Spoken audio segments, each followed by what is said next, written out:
Oke, halo semuanya. Perkenalkan nama lengkap saya Mateus Trisnawara, NIM saya 2012-0158. Kali ini saya akan menjelaskan proyek inovasi, ide inovasi digital bisnis dari bisnis kami mata kuliah kewirausahaan yaitu Kopi Anak Bangsa. Oke, di sini kami akan menjelaskan beberapa bagian. Di sini kami ada bagi beberapa bagian untuk menjelaskan. Nah, yang pertama-tama saya sendiri untuk menjelaskan, yaitu slide dari 1 sampai 3 dan dilanjutkan oleh kawan saya yaitu Tiofano Edward Darson Alfayet. Oke, langsung mulai saja. Yang pertama di sini saya akan menjelaskan time roll atau biodatanya dari Kopi Anak Bangsa. Nah, di sini ada saya sendiri, yaitu Mateus Trisnuara, hobi saya main game, memancing, jalan-jalan, membaca, suka dengan hal baru dan hal baru yang menantang, dan suka menonton. Oke, lalu lanjut di kawan saya, Stefano Edward Darson Alfayet, yaitu hobinya main bola, traveling, dan suka dengan hal yang baru.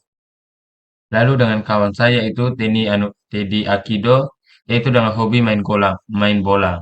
Oke, di sini ada beberapa yaitu ada hacker, hipster, dan hustler untuk menjalankan bisnis kami ini. Nah, untuk hacker sendiri itu merupakan orang yang berperan dalam membangun teknologi perusahaan. Itu seorang hacker memiliki peran untuk membangun platform bisnis yang kuat. Biasanya peran hacker juga sering juga disebut sebagai CTO atau Chief Technology Officer. Nah, lanjut saja yaitu role yang kedua yaitu hipster. Nah, untuk hipster sendiri itu untuk memastikan praktik pemasaran, branding, dan tampilan produk dapat memberikan kepuasan terbaik bagi pengguna. Nah, hipster ini lebih fokus dalam melahirkan inovasi yang baru dari setiap produk yang dimiliki. Dan role yang ketiga yaitu hustler. Nah, hustler itu merupakan orang yang berperan dalam memastikan keuntungan perusahaan. Hustler juga memiliki visi jangka pendek dan jangka panjang dan jeli dalam melihat peluang. Hustler itu berperan dalam membangun tim, mengelola seluruh pengerjaan, membentuk model bisnis, dan memimpin tim. Biasanya peran peran penipu itu disebut juga sebagai CEO. Oke, lanjut ke Oke, sebelumnya di sini saya akan menjelaskan saya sendiri itu role-nya ada hipster dan hustler. Nah, lalu kawan saya Tiofano Edwardason Alfayet role-nya itu yaitu hipster dan hacker. Itu dia suka untuk mengoding begitu. Lalu untuk Teddy Akido itu untuk role-nya ada hacker dan hipster, suka dengan hal yang baru. Oke, langsung ke slide berikutnya. Nah, di sini, oke. Nah, di sini di slide kedua itu ada stakeholder dan action. Oke, di sini saya akan menjelaskan beberapa orang yang berperan dalam bisnis kami, yaitu pembeli, admin, dan kurir. Nah, untuk aksi pertama yang dari pembeli, itu sebelumnya mereka masuk ke web yang sudah kami sediakan, yaitu web Kopi Anak Bangsa. Lalu aksi kedua dari setelah melihat untuk web itu ada melihat menu-menu yang kami sediakan pada web tersebut. Nah, sudah melihat menu tersebut, maka akan memilih dari menu yang tersedia, misalkan beli kopi apa dan mau pesan kopi apa. Itu berikutnya untuk aksi yang keempat itu menyelesaikan pesanan, misalkan beli kopi apa, berapa cup, begitu. Lalu untuk aksi 5 itu melakukan pembayaran. Nah, melakukan pembayaran itu kami ada beberapa metode untuk melakukan pembayaran, misalkan ada COD, transfer. Nah, setelah memilih metode pembayaran, itu selanjutnya itu melakukan pembayaran. Nah, pembayaran di sini ada dua, itu melalui transaksi atau tidak COD. Nah, jika COD nanti uangnya diterima oleh kurir. Nah, setelah transaksi itu menunggu pesanan sedang dibawa kurir. Oke, untuk aksi yang ke-8 itu menunggu pesanan yang dibawa kurir. Itu misalkan sudah transaksi, nanti ada dapat juga ini nota dari transaksi tersebut. Lalu untuk dari admin untuk aksi pertama itu setelah pembeli masuk ke web ada mendapatkan info login dari pembeli. Nah, setelah itu dari ini pembeli sudah melihat dan memilih itu, lalu ada notif di admin itu melakukan input untuk data penjualan. Misalkan para pembeli mau beli kopi ini atau beli ini, beli kopi berapa cup begitu. Lalu berikutnya menerima notifikasi pemesanan. Nah, pembeli sudah memesan kopi, misalkan kopi Torabika atau lainnya. Lalu berikutnya menyiapkan pesanan pembeli. Nah, di sini kami akan menyiapkan pesanan dari pembeli inginkan, misalkan kopi apa atau kopi apa berapakah begitu. Nah, setelah kami siapkan, kami pastikan pesanan yang dipilih apakah sesuai dengan pembeli yang pembeli mau atau belum sesuai. Nah, setelah memastikan pesanan yang dipilih itu kami cek lagi apakah pesanan itu sudah sesuai atau belum. Nah, sesudah kami sudah menyiapkan pesanan yang dibeli oleh pembeli, kami info kepada kurir untuk mengantarkan barang tersebut. Nah, untuk dari kurir yang aksi pertama itu mendapatkan info untuk mengantarkan pesanan dari admin. Nah, yang aksi kedua yaitu mengantarkan pesanan ke alamat tujuan. Oke. Lalu jika COD, kurir akan menerima uang. Nah, kurir akan menerima uang dari pembeli atau jika pembeli melakukan pakai COD atau bayar di tempat. Nah, pesanan diterima oleh pembeli. Oke, begitu stakeholder dan action. Lalu selanjutnya user journey atau stakeholder and aksi. Nah, di sini ada merupakan gambaran ulang dari gambaran. Oke, mohon maaf di sini saya lupa ganti di atas bukan stakeholder dan aksi merupakan user journey. Hanya saya lupa ganti. Oke, di sini nggak merupakan gambaran ulang dari stakeholder dan action. Itu melakukan misalkan pembeli. Nah, pembeli ini masuk ke web. Nah, masuk ke web dulu, melihat menu, lalu memilih pesanan dan menu yang tersedia, menyelesaikan pesanan. Kita lihat saja dari arah panah ini merupakan step by step, tahap per tahap. Oke, aku melakukan pembayaran, memilih metode pembayaran, transaksi berhasil dan mendapatkan nota transaksi. Itu misalkan kalau pembayarannya melalui transaksi. Lalu menunggu pesanan yang dibawa kurir. Nah, anak panahnya menuju ke admin. Nah, di sini admin juga mendapatkan info login dan mendapatkan input data penjualan, menerima notifikasi pemesanan, menyiapkan pesanan pembeli, memastikan pesanan yang dipilih, mengecek apakah pesanan sudah sesuai dengan yang pembeli inginkan atau belum, lalu info kepada kurir untuk mengantarkan pesanan kepada pembeli. Oke. Lalu Anapani menuju ke kurir itu mendapatkan info untuk pesanan dari admin, lalu mengantar pesanan ke alamat tujuan yaitu alamatnya pembeli. Lalu jika COD kurir akan menerima uang, lalu pesanan diterima oleh pembeli. Oke. Mungkin sekian saja penjelasan dari saya. Selanjutnya akan dijelaskan oleh kawan saya. Oke, perkenalkan nama saya Stefano Edward Darson Alfayet, NIM 2012018. Kelas C akan melanjutkan presentasi di kelompok kami, di kelompok Kopi Anak Bangsa.